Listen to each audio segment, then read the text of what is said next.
Nelson Mandela's love of children is well documented. He believed that they are our future and our greatest treasure.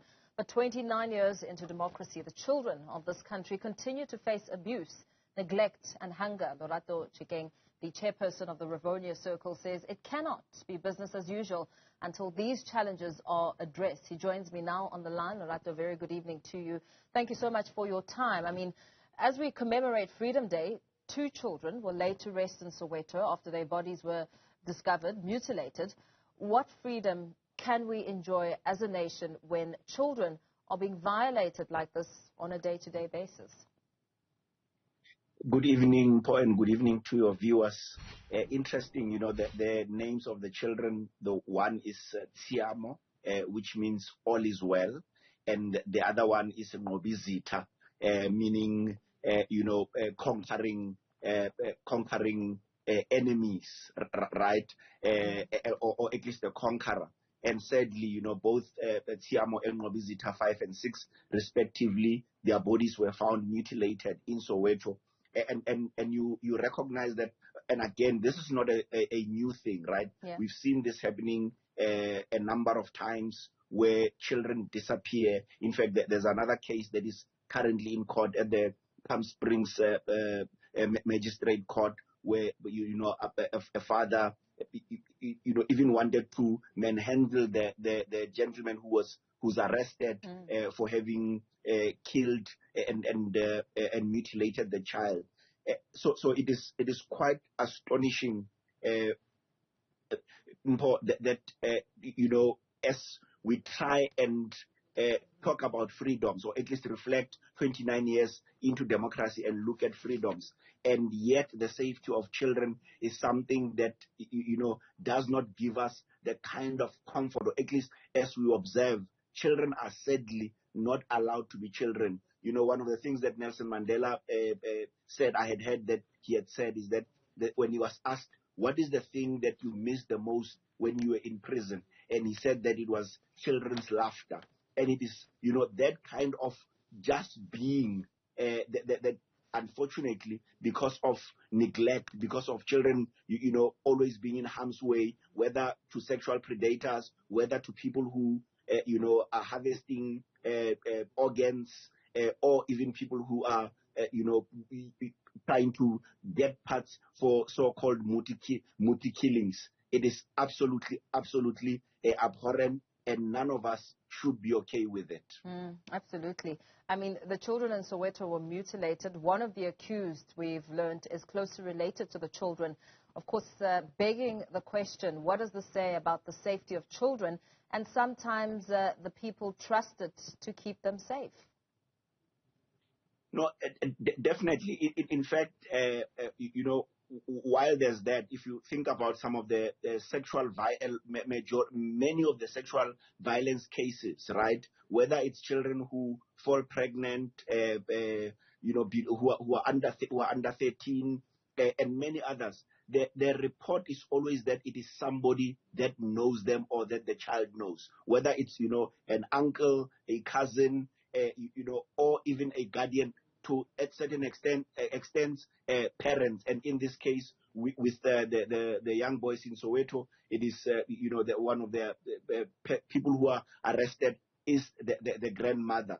And I think it therefore talks to, we then need to look closer, because seemingly it is not just about strangers. Remember, one of the things that we always say to our children is that don't talk to strangers. Yes. And it is precisely because we're trying to keep them out of harm's way. But now the trend, or at least the pattern, seems to be that it is those who are close, who are in the home, who actually, allow for children, or at least put children's lives in danger. And therefore it means that there's something that is broken in terms of our value system and how we think about children. But importantly as well, one of the things that I wonder is, how often do we have conversations about, how people treat children? For instance, one of the things, and I get it, right?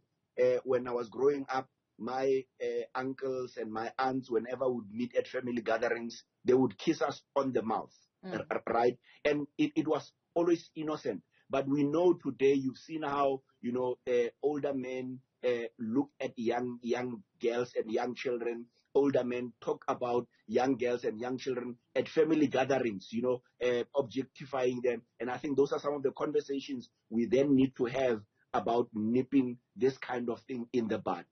Absolutely. An uncomfortable conversation that needs to be had. And another conversation of discomfort is what you briefly touched on, the motivated killings. A lot of question marks, yet some tippy-toeing around the topic. And what important questions and points of clarity do you think need to be established here? We heard yesterday and a bit of today, Gauteng Education MEC Matume Chilwane saying that it's all very well to go for the perpetrators, but what's happening to the instigators? No, true. And so one of the things that I think we need to do, when the sharp rise on gender-based violence, was something that a lot of people were becoming, highly uncomfortable with. It had to come to a point where men had to say, not in our name, right? Even those that knew that it was not them that would have been perpetrators of violence, but just to, have a sense of solidarity. And I think that is the kind of importance or one of the crucial things that is required. You have the Contra-Lesa, the Congress of Traditional Leaders of South Africa, who, they know that there are bogus and rogue Izangoma who, lead people astray, who may be making, claims that they can heal them or they can, cure HIV and AIDS or any other chronic disease. For me, I think one of the things that we need to see is to see, houses of traditional leaders, houses of traditional healers as well, right? Izangoma in their voices emboldened to one, say, not in our name. Two, we are going to weed out the bad ones in our space, but also run some sort of awareness campaign, because the challenge that is with traditional medicine in South Africa is that some of it is shrouded in secrecy, right? And as long as people also think that you can go to somebody quietly and they'll give you something, either a baboon's finger, and you'll get well. And there's almost no open practice in some of these things.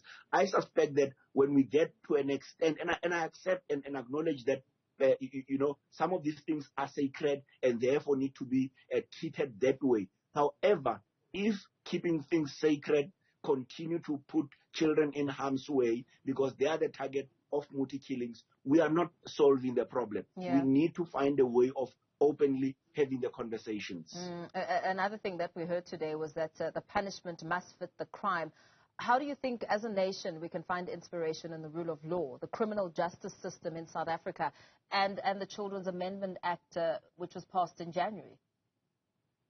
So, and again, quite encouraging with the Children's Amendment Act that was, ascended by the president in January, right?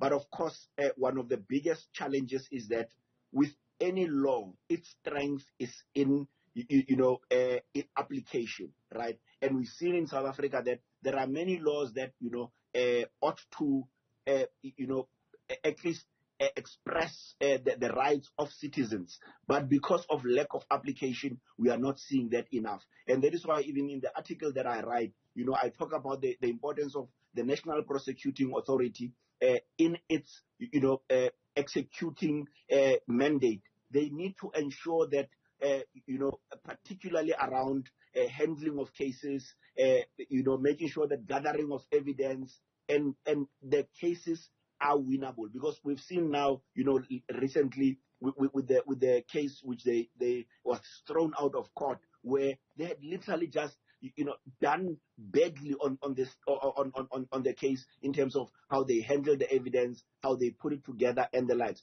And the more we see this kind of a thing from the law enforcement agencies and the justice agencies, unfortunately, people are going to lose faith in the justice system, and they are therefore going to, out of hopelessness, they are going to take the law into their own hands. And the last thing we want to see is some sort of kangaroo court, because people are feeling that the state is not doing enough to take care of their needs. Absolutely. Thank you so much for joining us on this conversation.